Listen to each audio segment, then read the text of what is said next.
The harsh winter sun beat down on Naomi Foster as she stepped off the stagecoach in Unionville, Nevada, her trembling hands clutching a small leather case that held her most precious possession, a bottle of Laudanum that was nearly empty. The thought of it made her heart race with anxiety, but she forced herself to look up at the dusty main street of what would be her new home. The year was 1876, and like many women from the East, Naomi had answered an advertisement for a mail-order bride, exchanging letters with a rancher named Yates Xander for 6 months before agreeing to journey west. The promises of a new life, far from the memories of her dead family and the crowded Boston tenements, had been too tempting to resist. What she hadn't mentioned in those carefully penned letters was her dependence on the tincture that had begun as a doctor's remedy for grief and transformed into a daily necessity. "Miss Foster." A deep voice called out, drawing her attention to a tall figure approaching from the hitching post across the street. Yates Xander was not what she had expected. His letters had been articulate and gentle, but the man before her was rugged, with sun-weathered skin and calloused hands that spoke of hard labor. His dark blonde hair fell in unruly waves beneath a wide-brimmed hat, and his blue eyes studied her with undisguised curiosity. "Mr. Xander," she acknowledged, struggling to keep her voice steady. The journey had been long, and it had been nearly 12 hours since her last dose. Already, she could feel the familiar discomfort beginning in her bones. "Call me Yates, please." He reached for her trunk, hefting it with ease. "Welcome to Unionville. I hope your journey wasn't too trying." Naomi managed a smile, though it felt brittle on her face. "Thank you, it was. Educational." Yates raised an eyebrow but didn't press. "My wagon's just over there." "Town's not much, but it's home." As they walked, Naomi took in the sights of Unionville, a handful of wooden buildings, including a general store, a saloon, a small church, and what appeared to be a doctor's office. The silver mining boom that had built the town was fading, but it still supported the surrounding ranches and farms. "You're shorter than I imagined," Yates remarked, then immediately looked chagrined. "Forgive me, that was poorly said. Your letters were so substantial, I suppose I pictured someone larger." Despite her discomfort, Naomi found herself amused by his discomfort. "And you're taller than I imagined. Your handwriting was so neat, I pictured delicate hands." Yates laughed, a warm sound that momentarily distracted her from the growing ache in her muscles. "My mother was adamant about penmanship. Said a man should be judged by how he treats his letters as much as how he treats his livestock." He helped her onto the wagon bench, and as his hand touched hers, she felt him pause, noticing the tremor. His eyes met hers questioningly, but again, he didn't press. The ride to his ranch was beautiful but torturous for Naomi. Each jolt of the wagon sent pain through her increasingly sensitive body, and she clutched her small case more tightly, knowing she would need to find privacy soon to take another dose. She tried to focus on Yates's deep voice as he pointed out landmarks, the creek that ran through his property, the mountains in the distance that marked the edge of his grazing land. "It's not what you're used to in Boston," he said apologetically as they crested a hill and his ranch came into view. "But it's good land." The ranch house was modest but solid, with a covered porch and smoke rising from the chimney. A corral held several horses, and in the distance, she could make out cattle grazing on the winter brown grass. It was beautiful in its simplicity, and for a moment, Naomi felt a pang of guilt for the deception she was bringing into this man's home. "It's lovely," she said sincerely. As they pulled up to the house, an older woman emerged from the front door, wiping her hands on an apron. "This is Martha Jones," Yates explained. "She's been helping me keep house since my parents passed 5 years ago. "Martha, this is Miss Naomi Foster." The woman's keen eyes took in Naomi's pale face and trembling hands. "Welcome, child. You look dead on your feet. Come inside. I've got stew on and fresh bread." "Martha's staying in town tonight to give us some privacy," Yates said, a slight flush coloring his cheeks. "But she insisted on preparing our first meal." The implication was clear: they were to be married tomorrow, and tonight was to be spent getting acquainted. Panic flared in Naomi. She needed her laudanum, needed privacy, needed time to figure out how to explain her condition to this man who was practically a stranger. Inside, the house was simple but comfortable. A stone fireplace dominated the main room, with a wooden table and chairs, a cushioned settee and bookshelves that surprised Naomi with their fullness. A hallway led to what she presumed were bedrooms. "Your room is the second door on the right," Yates said, carrying her trunk inside. "Mine's across the hall. The arrangements will stay that way until after we're married, of course." Relief flooded through Naomi. At least she would have privacy tonight. "I'll just freshen up before dinner," she said, taking her small case with her. Once in the bedroom, a pleasant space with a narrow bed, chest of drawers, and a small window overlooking the mountains, Naomi's trembling hands fumbled with the latch of her case. Inside, nestled among her hair brushes and toilet articles, was the brown glass bottle. With practiced movements, she measured out a dose smaller than she wanted, knowing she needed to make it last until she could find more. The bitter liquid brought immediate relief, and she closed her eyes as warmth spread through her limbs.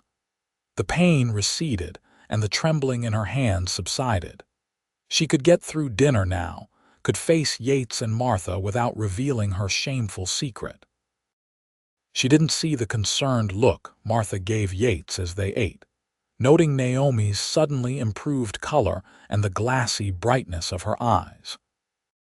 She didn't notice how Yates watched her with increasing puzzlement, as her earlier discomfort gave way to animated conversation, her words occasionally running together.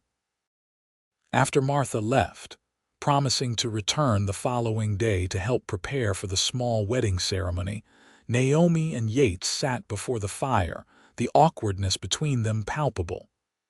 "You don't have to marry me tomorrow," Yates said suddenly. "I know this is all very sudden, being here with a stranger. We could wait, get to know each other better." Naomi's heart sank. Had he already seen through her?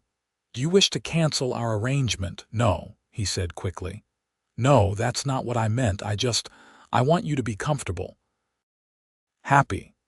The laudanum was making her thoughts fuzzy around the edges, but she recognized the sincerity in his voice. "I came here to marry you, Yates. Your letters showed me a good, kind man. I see nothing here to change that impression." He smiled, relief evident on his face. "Then tomorrow it is. The pastor will come at noon." That night, alone in her room, Naomi stared at the bottle of laudanum. She had barely enough for 2 more days at her current dosage. What would happen when it ran out? The thought made her chest tight with fear. Perhaps there was a doctor in town who would prescribe more. Or maybe the general store would sell it without asking too many questions. Sleep came fitfully, dreams of her dead parents and siblings, victims of the influenza that had swept through Boston, intermingling with visions of Yates's face twisted with disgust when he discovered her secret. Morning brought fresh challenges. Her dose was wearing off, and the symptoms of withdrawal were beginning again: the aches, the trembling, the cold sweat. She took another carefully measured amount, knowing it wasn't enough to last the day but afraid to use too much. The wedding was a simple affair. Pastor Miller rode out from town, and Martha brought Mrs. Turner, the blacksmith's wife, to serve as witnesses. Naomi wore her best dress, a deep blue wool that brought out the color of her eyes. Yates looked handsome in a clean shirt and string tie, his hair neatly combed. The ceremony passed in a blur for Naomi, the laudanum making the pastor's words seem to come from far away. She said her vows clearly enough and felt Yates's hand, warm and steady, as he placed a simple gold band on her finger. "I now pronounce you man and wife," Pastor Miller announced, and Yates leaned down to place a chaste kiss on her lips. Martha had prepared a special dinner, and afterward the guests departed with knowing smiles and well wishes, leaving the newlyweds alone. "Would you like to go for a walk?" Yates asked, clearly sensing Naomi's nervousness. "I could show you more of the ranch." Grateful for the reprieve, Naomi agreed. As they walked, Yates pointed out his plans for expansion: a new barn, additional grazing land he hoped to purchase, fruit trees he wanted to plant near the house. "You've built something wonderful here," Naomi said, genuinely impressed. "It's been lonely work," Yates admitted. "That's why I wrote that advertisement. I wanted someone to share it with, someone who might love this land as I do." The sincerity in his voice made Naomi's guilt sharpen. What would he think when he discovered the truth? Would he send her away? The thought made her stomach clench with fear. By the time they returned to the house, darkness was falling. The awkwardness between them returned as they prepared for bed, both aware of what traditionally happened on a wedding night. "Naomi," Yates said, standing outside her bedroom door, "I meant what I said yesterday. We can wait. I want you to feel comfortable with me before we truly become husband and wife." Relief and gratitude washed over her. "Thank you, Yates. I would prefer to wait." He smiled, though she thought she saw a flicker of disappointment in his eyes. "Good night, then, Mrs. Xander." "Good night, Mr. Xander," she replied, surprised by how natural the exchange felt. Alone in her room, she took another small dose of laudanum, barely enough to take the edge off the withdrawal symptoms that were becoming more pronounced. Tomorrow, she decided, she would go into town with Yates and find a way to replenish her supply. But morning brought disaster. As she reached for the bottle, her trembling hands betrayed her, and it slipped from her grasp, shattering on the wooden floor. The precious liquid soaked into the boards, leaving nothing but the pungent smell and broken glass. Panic seized her. Already, her body was demanding more of the drug. By afternoon, she would be in the grips of full withdrawal. She had experienced it once before when money had been too tight to purchase more, and the memory of that agony made her whimper. "Naomi." Yates's voice came through the door, followed by a knock. "Are you all right? I heard something break." "Yes," she called, her voice high and strained. Just a hairbrush. I dropped my hairbrush." There was a pause. "All right. Breakfast is ready when you are." She dressed quickly, mind racing. She needed to get to town, needed to find more laudanum before the worst of the symptoms hit. But how? Yates had mentioned needing to check on the cattle today, and she had no means of transportation herself. At breakfast, she picked at her food, anxiety making it impossible to eat. Yates watched her with concern. "You're looking pale this morning. Are you feeling unwell?" "A headache," she lied. "I was wondering if we might go into town today. I need a few things." Yates frowned. "I'm sorry I can't today. The north pasture fence needs repair and I've put it off too long already. Is it urgent? I could go tomorrow." Tomorrow would be too late. By then, she would be incapacitated by withdrawal. "No, it's not urgent," she forced herself to say. "Perhaps I could ride in myself, if you could spare a horse." His frown deepened. "Do you ride? The trail can be tricky if you don't know it, and it's a good 5 miles. I've ridden before," she said, though her experience was limited to gentle park horses in Boston. Yates seemed to consider it, then shook his head. "I don't feel right about sending you alone your second day here.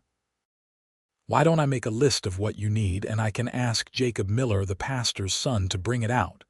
He makes deliveries for the general store." Desperation clawed at her. "No, it's It's woman's things, personal items. Understanding dawned in Yates's eyes, followed by embarrassment. Oh, of course. Well, perhaps Martha could accompany you when she comes out tomorrow. Tomorrow. The word echoed in Naomi's mind like a death knell. She nodded mechanically, knowing there was no way to explain her urgency without revealing her secret. By mid-morning, the withdrawal symptoms were worsening. Her hands wouldn't stop shaking, and a cold sweat had broken out across her body. Nausea roiled in her stomach, and every muscle ached as though she had been beaten. She tried to busy herself, unpacking her trunk and arranging her few possessions in the bedroom. Yates had left after breakfast, promising to be back by dinner. She was grateful for his absence, not wanting him to witness her deterioration. By afternoon, she couldn't leave the bed. Waves of nausea had her rushing to the chamber pot, and her body alternated between burning hot and freezing cold. Tears streamed down her face as muscle cramps seized her legs. This was her punishment, she thought deliriously, for lying to Yates, for bringing her addiction into his home under false pretenses. She deserved this pain. The sound of the front door opening startled her. It was too early for Yates to return. Had Martha come after all, Naomi? Yates's voice called, concern evident. "Are you here?" She couldn't answer, couldn't move from where she lay curled in misery on the bed. The bedroom door opened, and Yates stood there, his face transforming from concern to alarm as he took in her condition. "Dear God," he murmured, crossing to the bed in 2 long strides. "Naomi, what's wrong? Are you ill?" She tried to speak, but another wave of nausea overtook her, and she barely managed to lean over the side of the bed before retching. Yates didn't flinch. He held her hair back, then dampened a cloth from the wash basin and gently wiped her face. "I'm going for the doctor," he said, his voice calm but tight with worry. "No," the word tore from her throat. "A doctor would know instantly what ailed her. The shame would be too much to bear." "No doctor." "Please." "You're clearly very ill. It will pass," she whispered, though she knew the worst was yet to come. "I just need time." Yates's jaw tightened. "This isn't a simple headache, Naomi. What's really going on?" The kindness in his eyes undid her. The secret she had carried for so long, the shame that had become part of her, suddenly seemed too heavy to bear alone. "The bottle that broke this morning," she said, her voice a ragged whisper. It wasn't a hairbrush. Confusion clouded his face, then cleared as understanding dawned. "Laudanum," he said, not a question but a statement. She closed her eyes, unable to face his judgment. "Yes." There was a long silence, broken only by her ragged breathing. Then, to her surprise, she felt the bed dip as Yates sat beside her. His hand, calloused but gentle, smoothed her damp hair from her forehead. "How long?" he asked quietly. 2 years, she admitted. "After my family died. The doctor gave it to me for grief, for sleeplessness, but then I couldn't stop." Another wave of muscle cramps hit her, and she couldn't suppress a moan of pain. Yates's hand tightened briefly on hers. "I've seen this before," he said, his voice low. "My father. After he was thrown from a horse and broke his leg, the doctor gave him laudanum for the pain. He became dependent. My mother and I helped him through the withdrawal." Hope flared in Naomi's chest. You're not disgusted."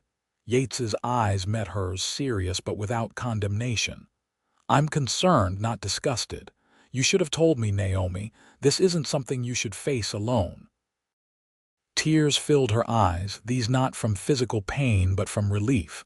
"I was afraid you would send me back east or worse." "You're my wife now," he said simply. "For better or worse, in sickness and in health, those weren't just words to me."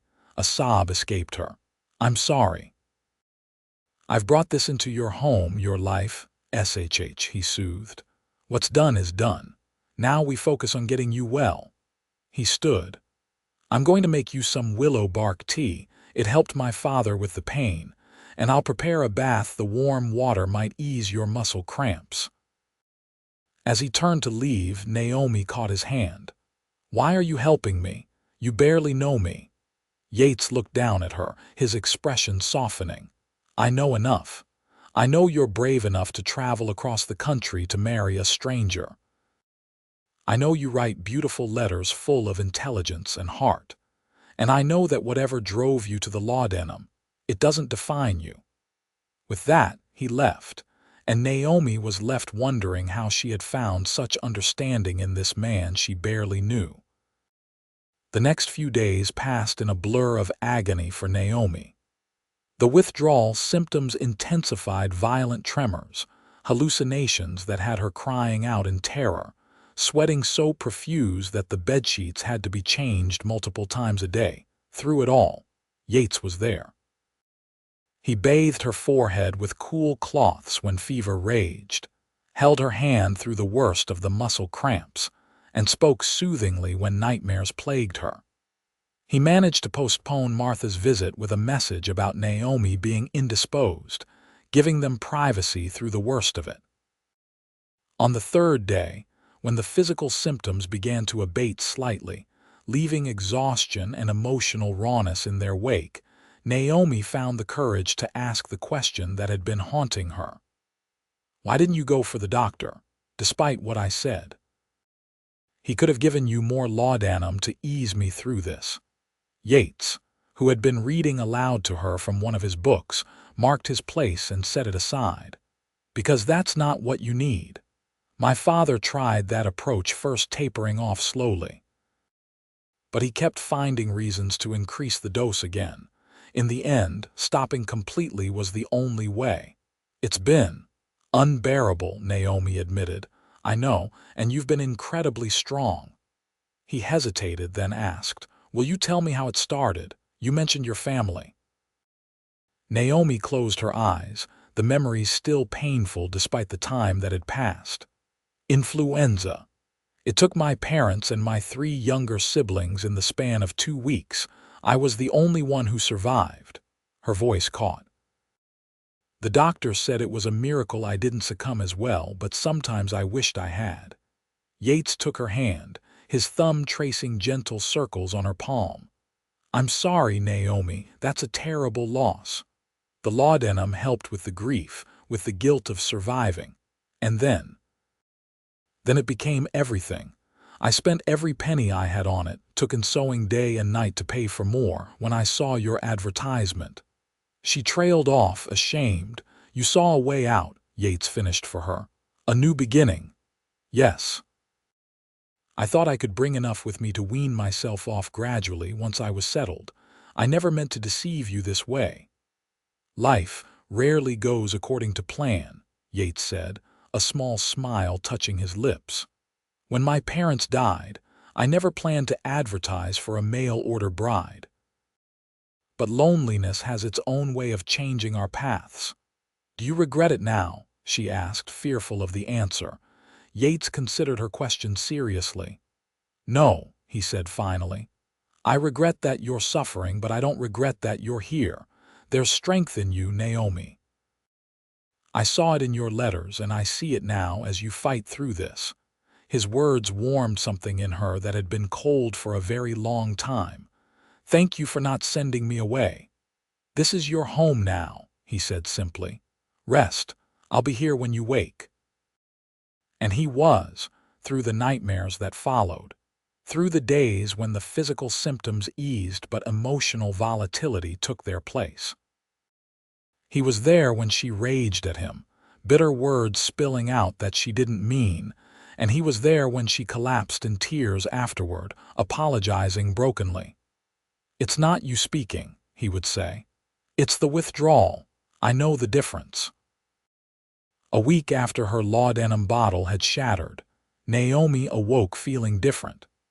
The crushing depression that had followed the physical symptoms had lifted slightly, and for the first time, she felt hungry rather than nauseated. She found Yates in the kitchen, cooking breakfast. He turned at her entrance, surprise and pleasure lighting his face. "You're up," he said, taking in her appearance. She had managed to wash and dress herself, though the effort had left her shaking with weakness. "I felt better this morning," she said, "and I smelled bacon." Yates laughed, the sound warm and genuine. "Martha brought provisions yesterday. She's concerned about you. I told her you had a fever but were recovering." Naomi sank into a chair at the table, grateful that he had protected her secret. "Thank you. I'm not ready for others to know." "It's no one's business but ours," Yates said firmly, setting a plate before her with eggs, bacon, and a slice of bread. "Eat what you can. You need your strength." The food tasted better than anything Naomi could remember. And though she could only manage a few bites, the simple pleasure of eating without nausea was profound. "I was thinking," Yates said as he sat across from her with his own plate, "that when you're feeling stronger, I could show you more of the ranch. There's a pond just beyond the east pasture that's beautiful this time of year." The normalcy of his suggestion, the way he spoke of a future beyond her recovery, brought tears to Naomi's eyes. "I would like that very much." Yates reached across the table and took her hand. "One day at a time, Naomi. You're doing well." The days that followed established a new rhythm. Each morning, Naomi found she could do a little more, walk a little farther, stay awake a little longer. Yates resumed his ranch work, though he never stayed away for long, always returning to check on her. They began to talk, really talk, in a way they hadn't before. Yates told her about growing up on the ranch, about his dreams for expanding it, about the books he loved to read during the long winter evenings. Naomi shared stories of her childhood in Boston, of her father's work as a printer, of her mother's garden that had been the envy of their neighborhood. "I'd like to have a garden," she said one evening as they sat on the porch, watching the sunset paint the mountains in gold and purple. "Herbs and vegetables, but flowers too. The soil's good here," Yates said. "My mother always said anything would grow if you gave it enough care and attention." 2 weeks after her withdrawal began, Martha insisted on visiting, her concern overriding Yates's continued excuses. "Land's sakes, child, you're thin as a rail," she exclaimed upon seeing Naomi. "What kind of fever takes that much out of a person?" "A persistent one," Naomi said, managing a smile. "But I'm much better now." Martha bustled about, cooking enough food to feed an army and cleaning with an efficiency that left Naomi in awe. When Yates stepped out to tend to the horses, Martha paused in her work, fixing Naomi with a knowing look. "It wasn't a fever, was it?" she asked quietly. Naomi froze. "I don't know what you mean. Child, I've been around long enough to recognize laudanum withdrawal when I see it." Martha's voice was kind but firm. "My sister went through the same years ago." Shame burned in Naomi's cheeks, but Martha waved it away before she could speak. "No need for explanations. What matters is you're fighting it and you've got a good man helping you. Not everyone's so fortunate." "You won't tell anyone?" Naomi asked, her voice small. Martha snorted. "It's no one's business but yours and Yates's. And mine, I suppose, since I'll be bringing extra food until you've got some meat back on your bones. Can't have people thinking Yates isn't feeding his new bride properly." Unexpected laughter bubbled up in Naomi at Martha's practical concern. "Thank you, Martha." The older woman nodded, then hesitated before adding, "He's a good man, Yates. Lost himself a bit after his parents died, threw himself into the ranch work, barely spoke to anyone. Your letters changed that. I've not seen him this alive in years." The words stayed with Naomi long after Martha had departed. That night, as she and Yates sat reading before the fire, a nightly ritual they had established, she found herself studying him over the top of her book. The firelight played across his features, highlighting the strong line of his jaw, the thoughtful set of his eyes as he read. He must have felt her gaze, for he looked up, a question in his eyes. "Martha told me something today," Naomi said. She said my letters changed you, that you'd been lost after your parents died. Yates closed his book, his expression pensive. Martha talks too much, he said, but there was no heat in his words. But she's not wrong. After they died, the ranch became everything. I worked from dawn until I couldn't stand anymore, then fell into bed only to start again the next day. What changed? Naomi asked softly. I realized I was existing, not living. He met her eyes. Your letters. They reminded me that there was more to life than work. You wrote about books you'd read, thoughts you'd had, dreams for the future. It woke something in me that had been sleeping for a long time. Warmth spread through Naomi at his words. I was lonely too, she admitted. After my family died, I had no one. Your advertisement seemed like providence. Perhaps it was, Yates said, his voice low. Even with everything that's happened, I can't regret placing that advertisement. Can you regret answering it? Naomi considered the question seriously. The past weeks had been the most painful of her life, but also, strangely, the most honest. For the first time in years, she wasn't hiding behind the numbing effect of laudanum. She was feeling everything: the grief for her family, the fear of the future, but also moments of surprising joy, of connection with the man sitting across from her. No, she said finally. I don't regret it. Something shifted in Yates's expression, a softening around his eyes. He stood and moved to sit beside her on the settee, close but not touching. Naomi, he said, his voice gentle, may I kiss you? As a husband should kiss his wife. Her heart quickened. They had been living as partners in her recovery, not as newlyweds. The tenderness in his voice sparked something in her that she had thought the laudanum had deadened permanently. Yes, she whispered. His lips were warm against hers, the kiss gentle and questioning. Naomi found herself responding, her hand coming up to rest against his chest, feeling the steady beat of his heart. When they parted, his eyes searched hers. All right, he asked. More than all right, she assured him, surprised by the breathlessness in her voice. He smiled, touching his forehead to hers briefly before drawing back. We'll take things slowly, he promised. There's no rush. That night, as Naomi prepared for bed, she caught her reflection in the small mirror above her dresser. The woman looking back at her was thinner, paler than she had been when she arrived in Unionville, but there was clarity in her eyes that had been missing for years. The laudanum had dulled everything: pain, yes, but also joy, hope, the capacity for love. For the first time, she allowed herself to imagine a future with Yates. Not as a mail-order bride fulfilling a contract, not as a patient dependent on his care, but as a true partner, a wife in every sense. The thought should have frightened her, but instead, it filled her with a tentative hope. As spring arrived in Nevada, bringing wildflowers to the rangeland and longer days for work, Naomi's strength continued to return. The craving for laudanum never fully disappeared. There were still moments when stress or sadness triggered an intense longing for the numbing relief it had once provided. But those moments became less frequent, less overwhelming.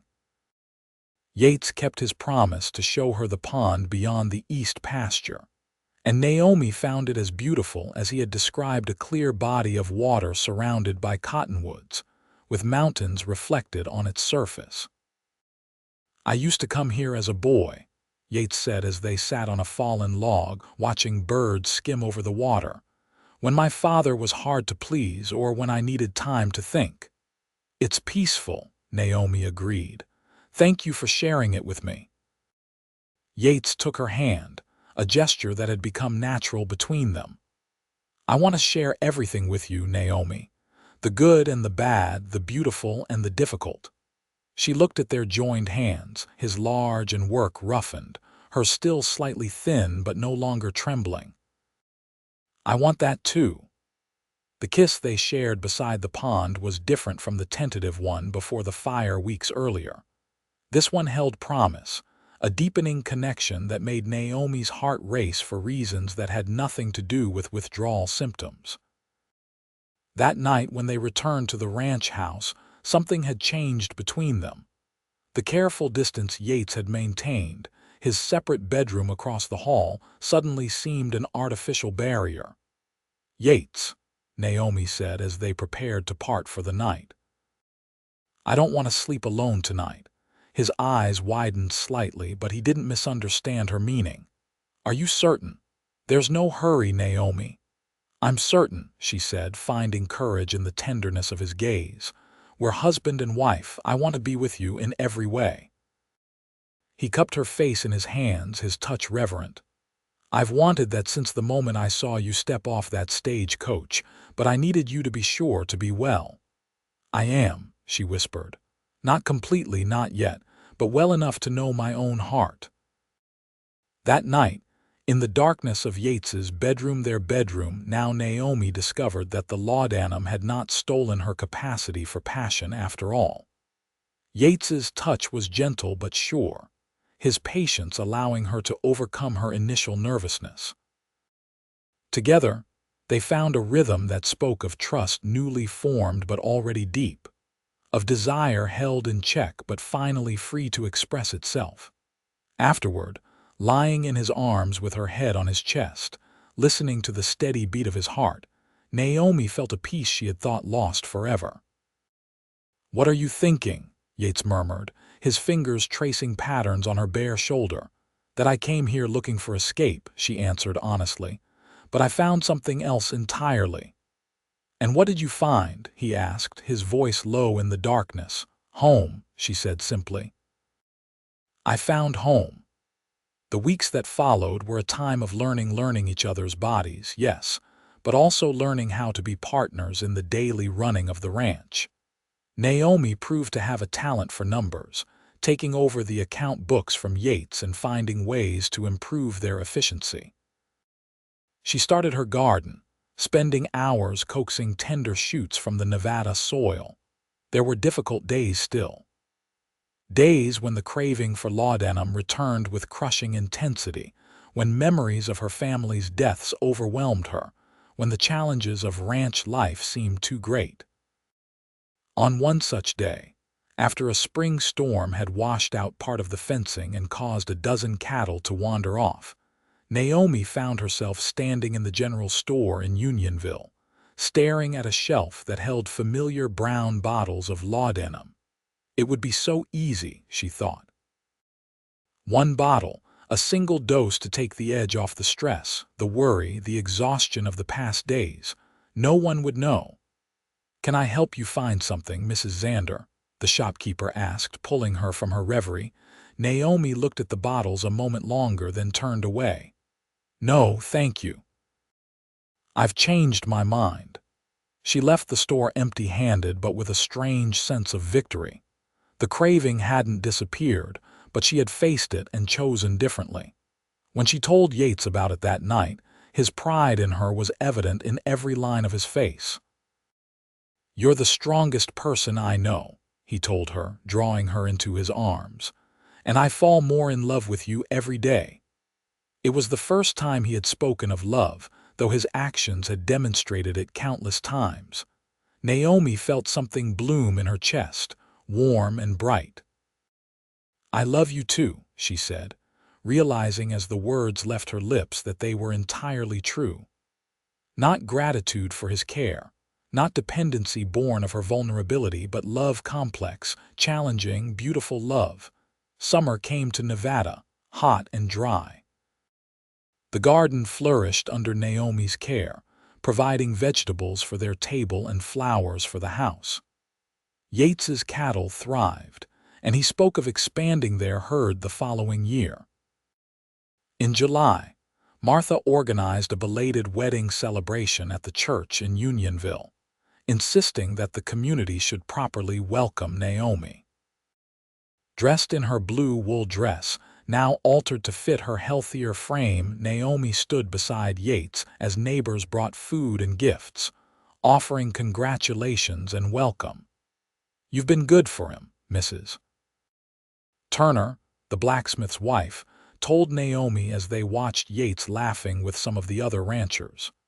He used to come to town, do his business, and leave without speaking more than necessary. Now look at him. Naomi followed her gaze, seeing the ease in her husband's posture, the openness of his smile. "He's been good for me too," she said truthfully. As they rode home that evening, the summer twilight stretching long across the rangeland, Yates reached for her hand. "Happy?" he asked. Naomi considered the question, not wanting to give a simple answer to a complex question. She thought of the laudanum bottle that had shattered on their first morning, of the agony of withdrawal, of the slow rebuilding of her body and spirit. She thought of the secrets revealed and the trust established, of the passion discovered and the partnership formed. "Yes," she said finally, "deeply happy." "Are you?" "More than I ever expected to be," he admitted. "When I placed that advertisement, I hoped for companionship, perhaps affection in time. I never imagined—" "What?" she prompted when he trailed off. "I never imagined feeling complete," he finished. "As though a part of me that was missing has been found." The words resonated with Naomi. Before the laudanum, before the loss of her family, she had been whole. Then for years she had been fractured, pieces of herself lost or numbed. Now, with Yates, she was becoming whole again, not the same as before, but perhaps stronger for having been broken and mended. That night, as they lay together in their bed, Naomi gathered her courage to share a hope that had been growing in her mind. "I've been thinking," she began, her fingers tracing the line of Yates's collarbone, "about the future, about children." She felt him go still beside her. "Children?" "Yes." She propped herself up on one elbow to see his face in the moonlight streaming through the window.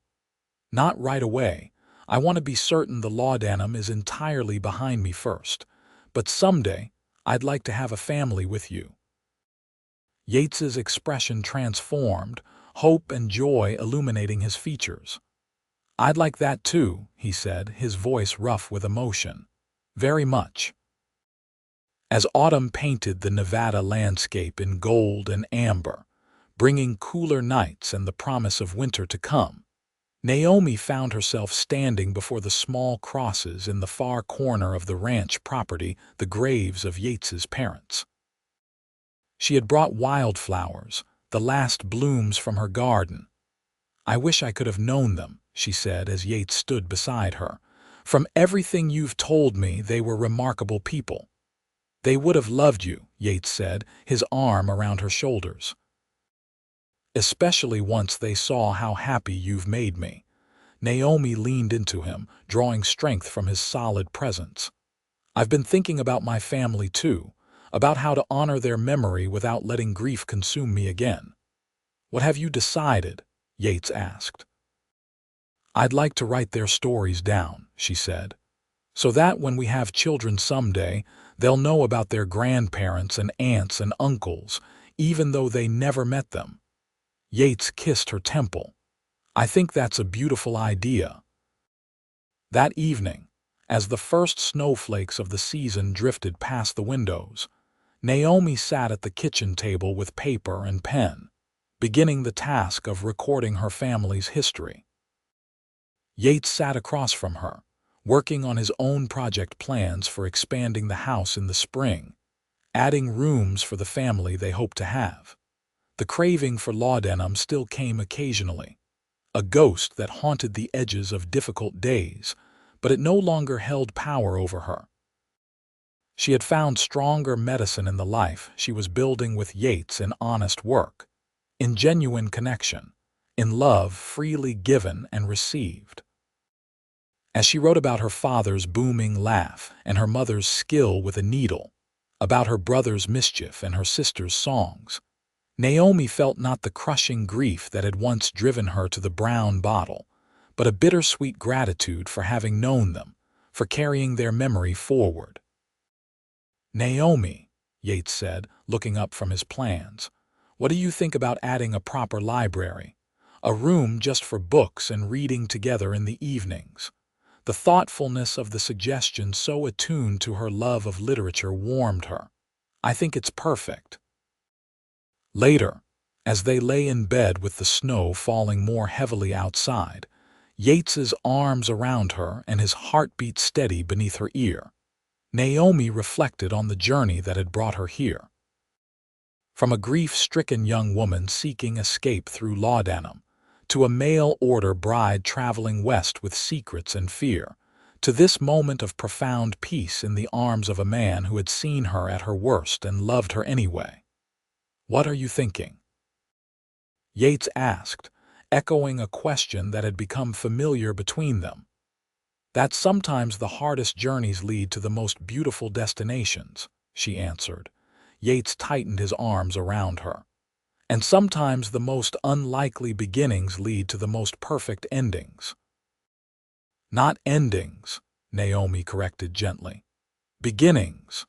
The winter of 1877 proved to be harsh, with heavy snowfall and biting cold that kept the Xanders often housebound. Yet Naomi found unexpected joy in the confinement. She and Yates settled into a rhythm that suited them: mornings spent on necessary chores, afternoons devoted to indoor projects, evenings filled with reading aloud to each other before the fire. In January, as a blizzard raged outside, turning day almost to night with its fury, Naomi sat at the kitchen table, a letter half-written before her. It was addressed to Dr. James Hamilton in Boston, the physician who had first prescribed laudanum for her grief. "Are you sure about this?" Yates asked, pausing in his whittling to look at her with concern. "You don't owe him an explanation." "It's not about owing," Naomi said, considering her next words carefully. "It's about closure, and maybe if he understands what happened to me, he'll be more cautious with others." Yates nodded, respecting her decision. Naomi bent to her task again, describing honestly but without accusation how the laudanum had taken over her life, how she had nearly lost everything to it, and how she had found the strength to overcome it with help and love. "I don't blame you, Doctor Hamilton," she wrote in conclusion. "You sought to ease my suffering as any good physician would, but I write in hopes that my experience might inform your practice, might help you recognize when medicine becomes a chain rather than a relief. I am well now, truly well, not because of any tincture or tonic, but because I found the courage to face my grief, and the blessing of someone who walked that path with me." She signed it, Naomi Foster Xander, and sealed it, knowing that whatever response came, if any, would find her strong enough to receive it. February brought a thaw, temporary but welcome, allowing Yates to check on the cattle in the far pastures. He returned with news of healthy calves and good grazing, his face ruddy with cold and exertion. "The cattle are doing better than expected," he told Naomi as he warmed himself by the fire. "If the trend continues, we might be able to start that expansion sooner than we thought." Naomi smiled, setting a cup of hot coffee before him. "That's wonderful news and perfect timing." "Oh," Yates looked up, curious. "Why is that?" She took a deep breath, nervous but excited. "Because I believe we're going to have an expansion of our own come autumn." Yates stared at her uncomprehendingly for a moment, then his eyes widened as understanding dawned. "Naomi, are you saying?" "Yes," she confirmed, her hand moving instinctively to her still flat abdomen. "I'm with child, Yates." The coffee forgotten, Yates rose and gathered her into his arms, his joy evident in every line of his body. "When? How long have you known?" "I suspected for a few weeks," Naomi admitted. "But I wanted to be certain before I told you. Martha confirmed it yesterday when she visited. She said all the signs are there."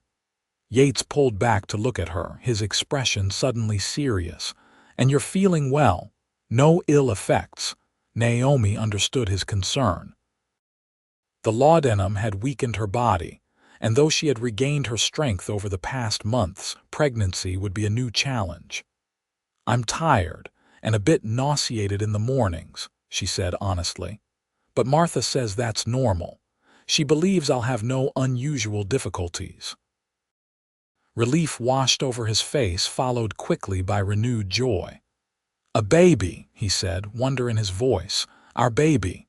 "Our baby," Naomi echoed, her heart full. "A new beginning." That night, as Yates slept beside her, his hand protectively covering her stomach even in slumber, Naomi found herself thinking of the journey ahead. Motherhood would bring new challenges, new fears, but also new joys. There might be moments when the old craving returned, when the stress and sleeplessness of caring for an infant made the memory of Laudanum's numbing embrace tempting. But she was stronger now, wiser. She had Yates beside her, and soon, a child to love and protect. The thought filled her not with anxiety but with determination. This child would know only a mother who faced life clear-eyed and open-hearted, not one dulled by Laudanum's false comfort. As spring returned to Nevada, bringing new growth and renewed activity, Naomi's body changed with the season. The slight swelling of her abdomen became a pronounced roundness, and the child within made its presence known with fluttering movements that left her breathless with wonder.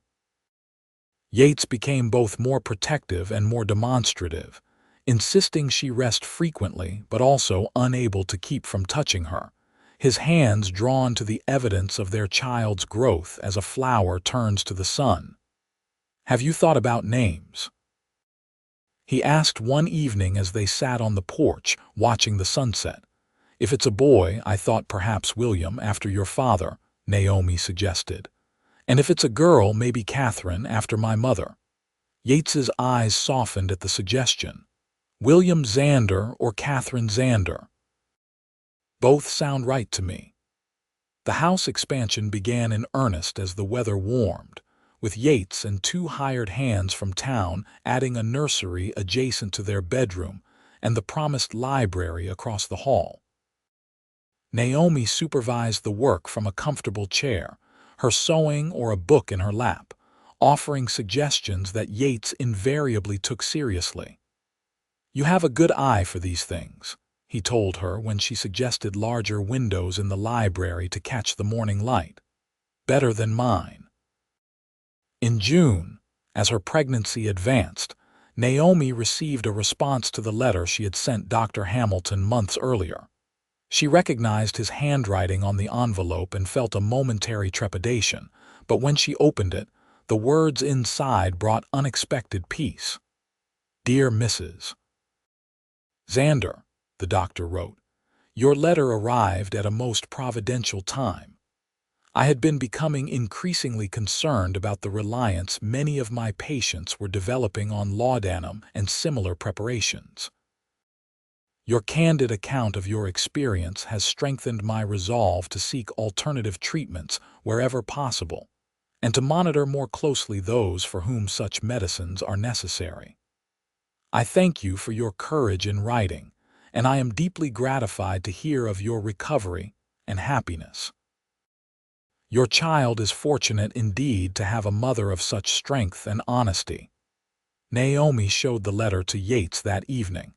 "It feels like the final closing of that chapter," she told him, "knowing that some good might come from what I experienced." Yates took her hand, pressing a kiss to her palm. "You've turned your pain into purpose," he said.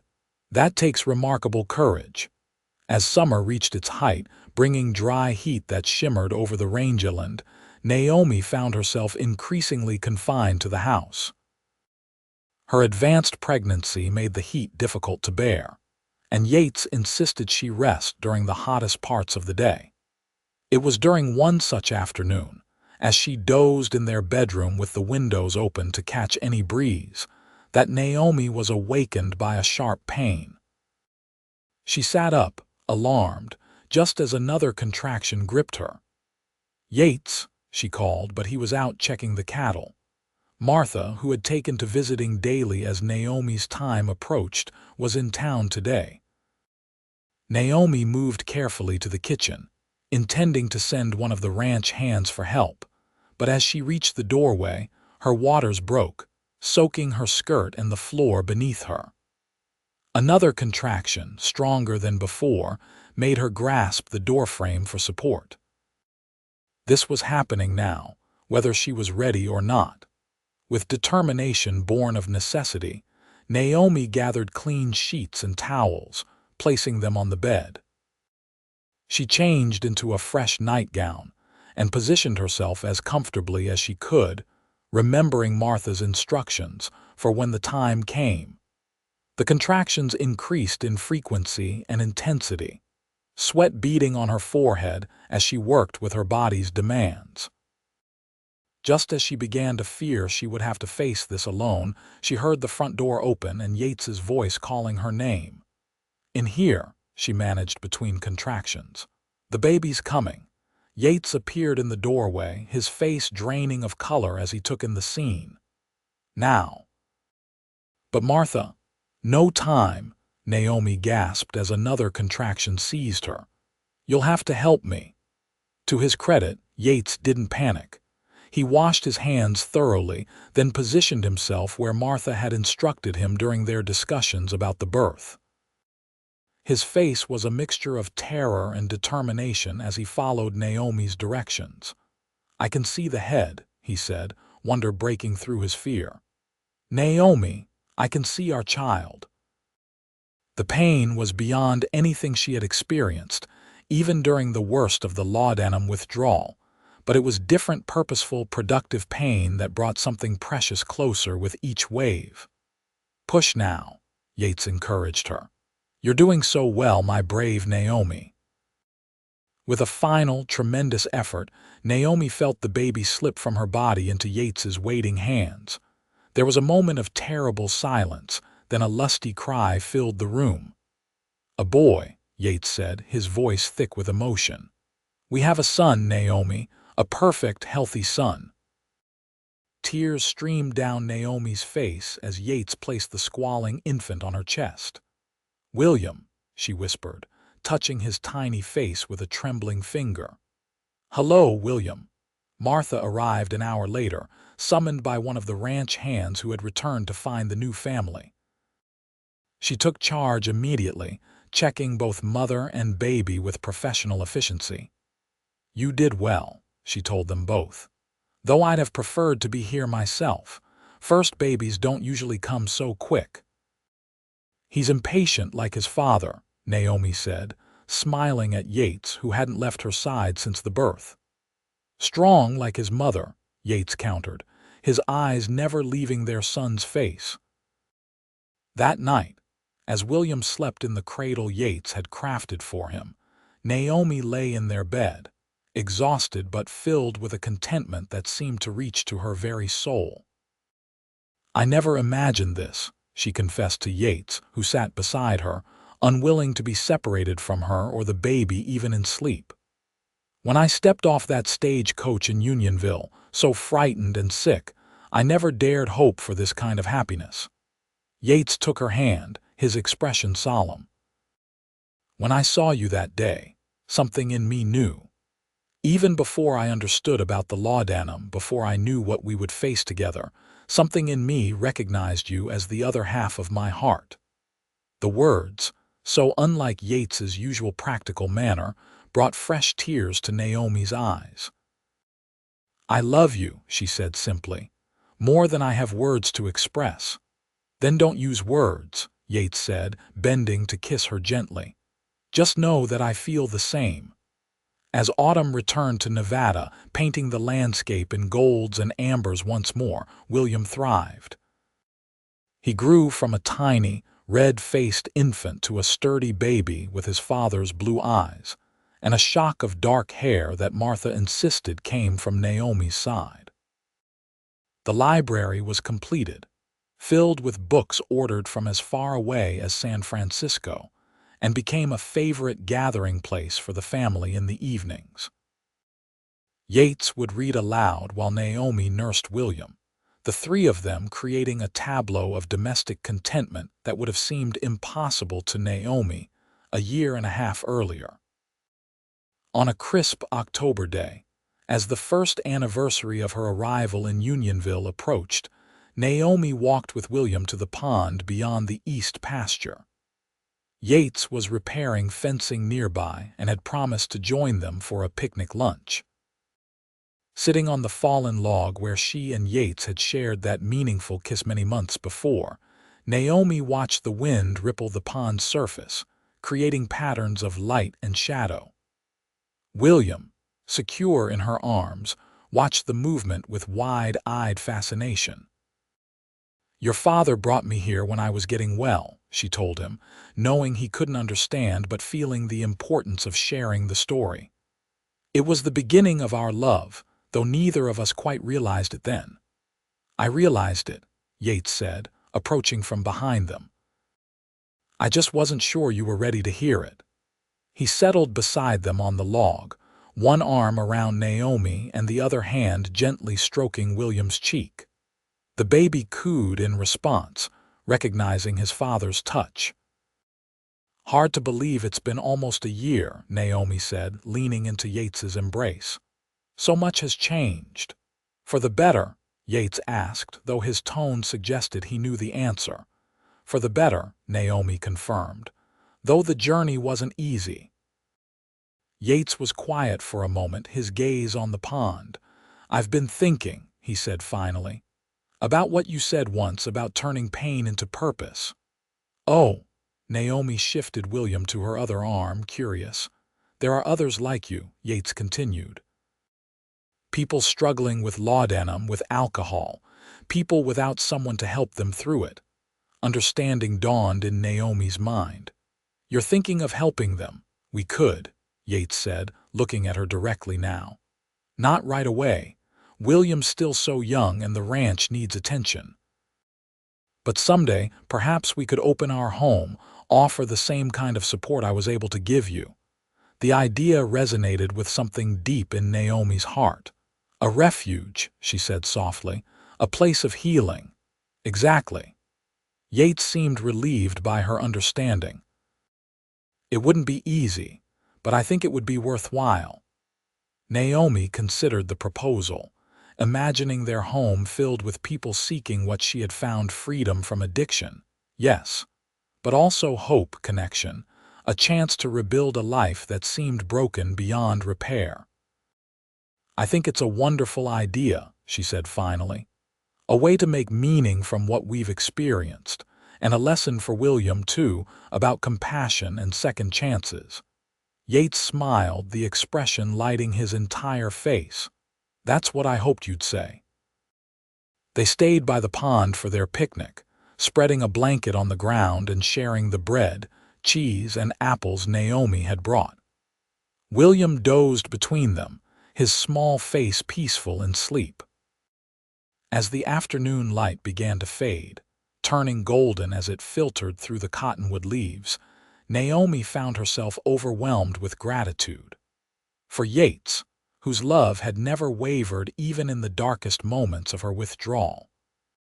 For William, whose innocent trust reminded her daily of why she had fought to free herself from laudanum's grip. For the life they were building together on this Nevada ranch, a life richer and more meaningful than any she had dared to imagine. "We should head back," Yates said reluctantly as the sun began to set. "It'll be dark soon." As they gathered their things, Naomi paused, looking once more at the pond that had become a symbol of their journey together. "Thank you," she said quietly. "For what?" Yates asked, William now sleeping securely in his arms. "For seeing me," Naomi answered. "Not just the addiction, not just the broken parts, but all of me. For believing I could heal before I believed it myself." Yates leaned down to kiss her, a gentle touch that still held the power to quicken her heart. "Thank you for trusting me enough to try." Together they walked back toward the ranch house, their shadows stretching long before them in the fading light. Behind them, the pond reflected the first stars appearing in the eastern sky, a reminder that even in darkness, light remains. And as they crossed the threshold of their home, Naomi felt the truth of what she had told William earlier that day. This was indeed the beginning of their love, but it was also the middle of a story still unfolding, a story of healing and hope, of challenges met and overcome together, of a family forged not despite difficulty, but through it. A story that, like the pond that had witnessed their growing love, ran deep and true, reflecting not only what had been but all that was yet to come. 5 years later, on a summer evening much like the one when William had been born, Naomi stood on the porch of the expanded ranch house, watching as Yates taught their son to ride his first pony.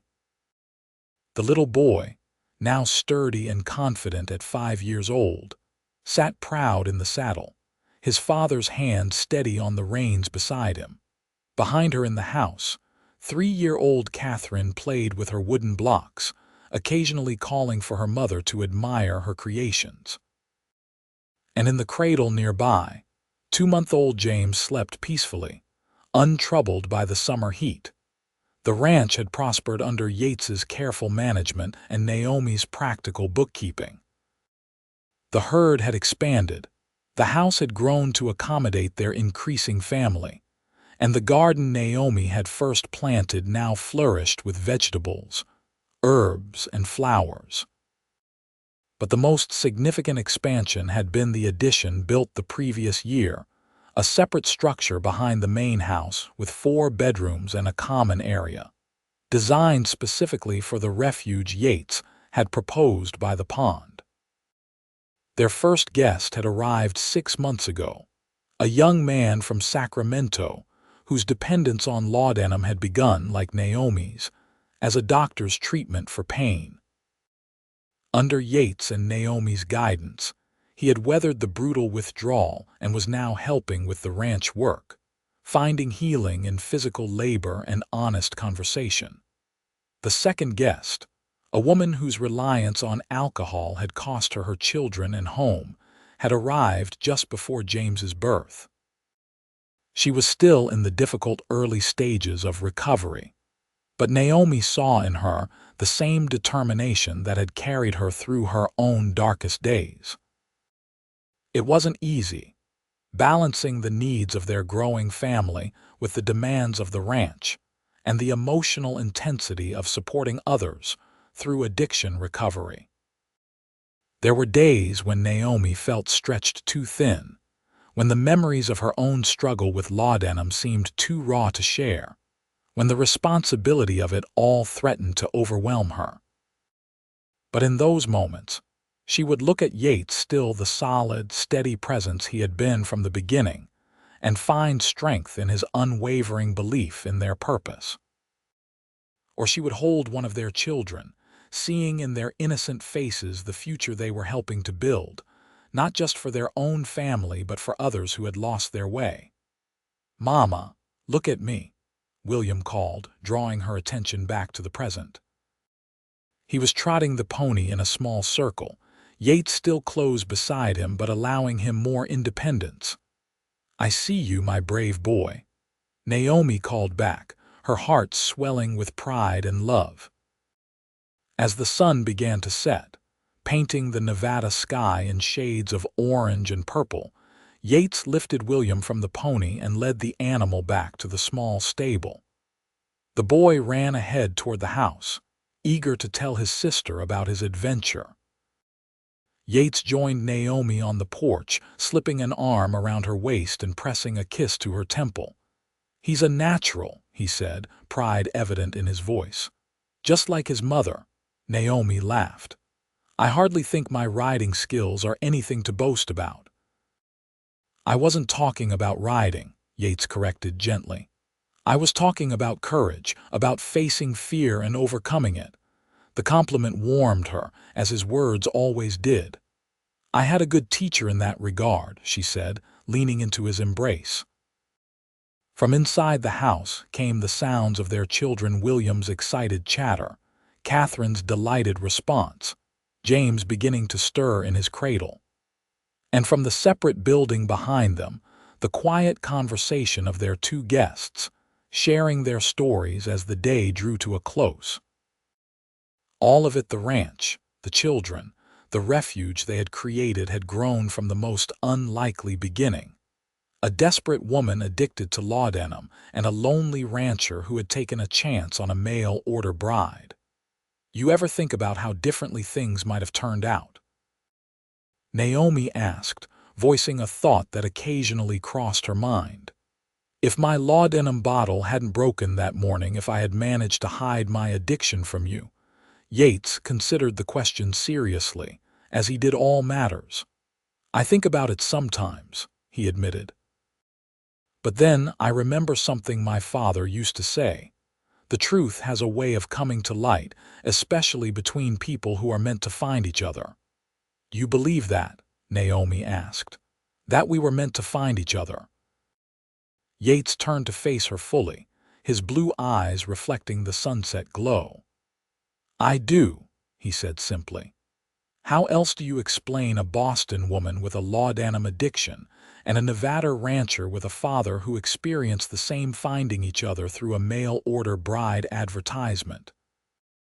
Naomi smiled, seeing the logic in his perspective. When you put it that way, it does seem like more than coincidence. Much more, Yates agreed, drawing her close again. It seems like providence. As the first stars appeared in the darkening sky, they stood together on the porch of the home they had built, surrounded by the family they had created, engaged in the work they had chosen.